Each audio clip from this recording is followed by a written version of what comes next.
दुनिया जहां जाने की कोशिश कर रही है वो है चांद। एक के बाद एक, अमेरिका हो, रूस हो, चीन हो या फिर अब भारत, हर देश चांद पर जाना चाहता है। लेकिन आपने कभी सोचा है कि आखिर चंद्रमा की दुनिया कैसी है? चांद पर मिट्टी है या पत्थर, समुद्र है या नदियां, पहाड़ हैं या रेत के मैदान, पानी है या बर्फ? तो चलिए दोस्तों, अगले 10 मिनट में ले चलते हैं आपको चांद की सैर पर। तो चलिए शुरू करते हैं अपने चांद के सफर को। धरती से चांद की दूरी 3,84,000 किलोमीटर है। पृथ्वी से चांद तक पहुंचने में सबसे कम समय 4 दिन अमेरिका को लगा है। अगर ये मानकर चलें कि हम अमेरिकी स्पेसक्राफ्ट में बैठकर चांद पर जा रहे हैं, तो हमें वहां पहुंचने में 4 दिन का समय लगेगा। 4 दिन बाद हम चांद की जमीन पर होंगे। चांद की जमीन पर उतरने के बाद जो हमें सबसे पहले दिखेगा वो है चांद की जमीन। आपको चांद की जमीन ऊबड़ खाबड़ नजर आएगी। चांद की जमीन पर हर तरफ आपको दिखेंगे बड़े बड़े गड्ढे। जब आप चांद की जमीन पर खड़े होकर ऊपर की ओर देखेंगे तो आपको हमारा खूबसूरत ग्रह पृथ्वी नजर आएगा, जिसमें आपको पृथ्वी साफ साफ अपने अक्ष पर घूर्णन करती हुई नजर आएगी, लेकिन आसमान में सदा उसकी स्थिरता बनाए रखेगी। अर्थात चांद पर खड़े होकर पृथ्वी को कई वर्षों से अगर हम निहारते रहे तो वो अपनी जगह से टस से मस नहीं होगी।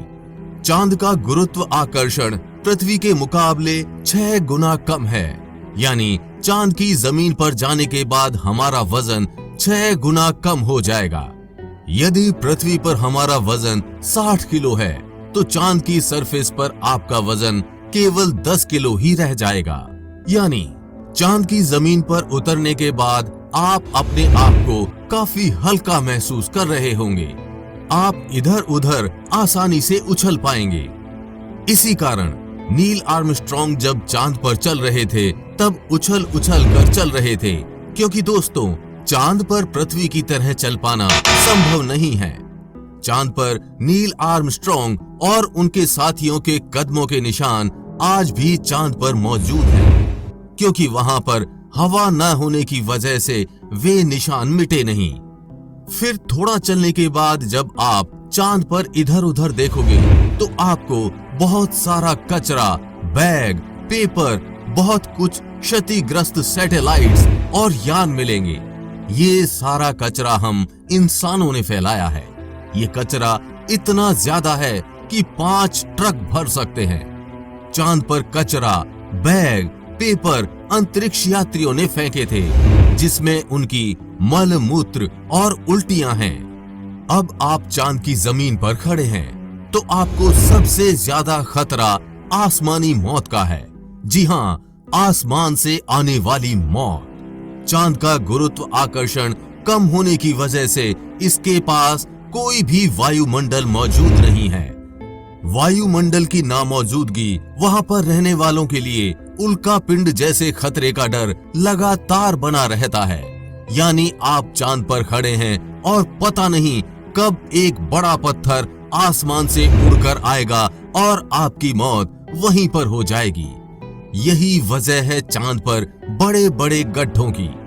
पृथ्वी से देखने पर जो चांद पर काले धब्बे दिखाई देते हैं, असल में वे धब्बे नहीं, गड्ढे हैं। जहां पर सूर्य की रोशनी नहीं पहुंच पाने की वजह से वो धब्बे नजर आते हैं। सूर्य के बाद आसमान में सबसे ज्यादा चमकने वाली अगर कोई चीज है तो वो है चंद्रमा। जब हम पृथ्वी के आसमान की तरफ देखते हैं तो हमें नीला दिखाई देता है, लेकिन चांद से आसमान की तरफ देखते हैं तो हमें नीला नहीं बल्कि काला दिखाई देता है। यानी आप जब भी ऊपर आसमान की तरफ देखेंगे तो आपको लगेगा कि आप काले आसमान की दुनिया में आ गए हैं।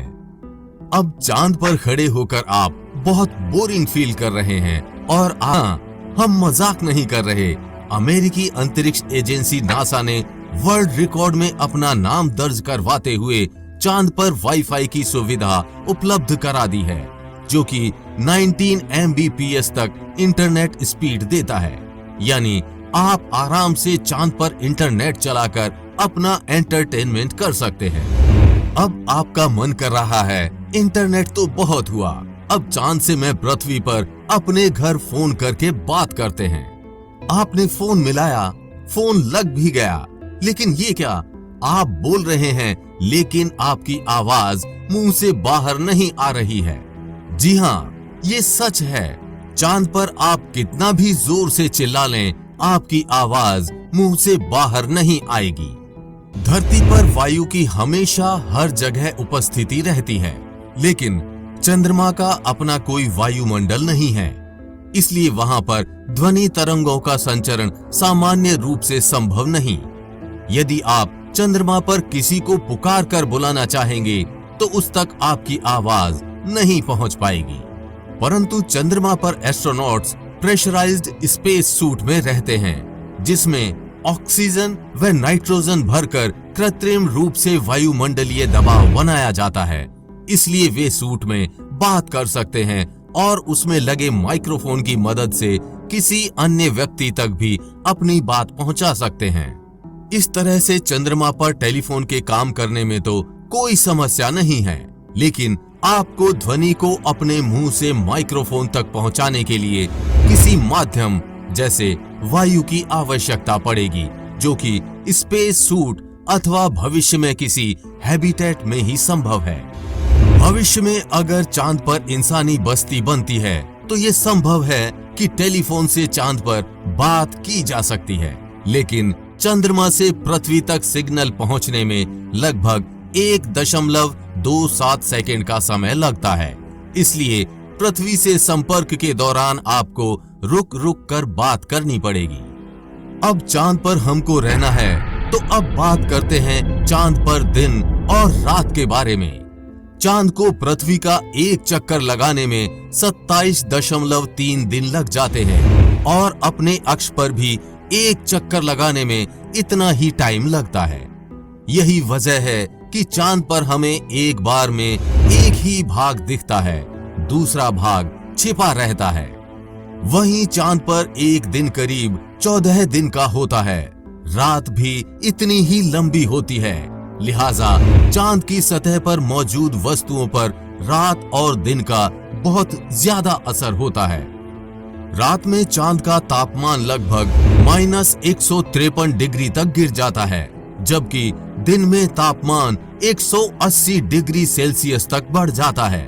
फिर चांद के अलग अलग हिस्सों की स्थितियां भी अलग अलग होती हैं। माना जाता है कि चांद का साउथ पोल ज्यादा ठंडा होता है। रात तो वहां पर इतनी ठंडी होती है कि पृथ्वी का कोई भी मनुष्य शायद ही उन हालात में रह पाए। बस्तियां बनाने की कल्पना तो दूर की बात है। अगर वैज्ञानिकों की माने तो चांद के साउथ पोल पर दिन में भी तापमान ज्यादा गर्म नहीं होता है, लेकिन रातें बहुत ही ठंडी होती हैं। समय गुजरने के साथ ही ये गिरता है और बर्फ जमने लगती है, जो कि यहाँ इस क्षेत्र में रहने की स्थितियों को और भी भयानक बना देती हैं। इन्हीं भयानक स्थितियों के चलते चांद पर अब तक जितने भी मिशन गए हैं वो सब उत्तरी इलाकों में गए हैं। रात में हमें जो चांद चमकता हुआ नजर आता है, लेकिन आपको जानकर काफी हैरानी होगी कि चांद की अपनी खुद की कोई रोशनी नहीं है। जो चांद पर रोशनी नजर आती है वो सूरज से आने वाली रोशनी का रिफ्लेक्शन है। यानी हमें सूरज रोशनी देना बंद कर दे तो चांद हमें कभी नजर नहीं आएगा। चांद पृथ्वी के चारों तरफ घूमते वक्त अपना एक ही हिस्सा पृथ्वी के सामने रखने के कारण चांद का दूसरा हिस्सा आज तक पृथ्वी के किसी भी मनुष्य ने नहीं देखा है।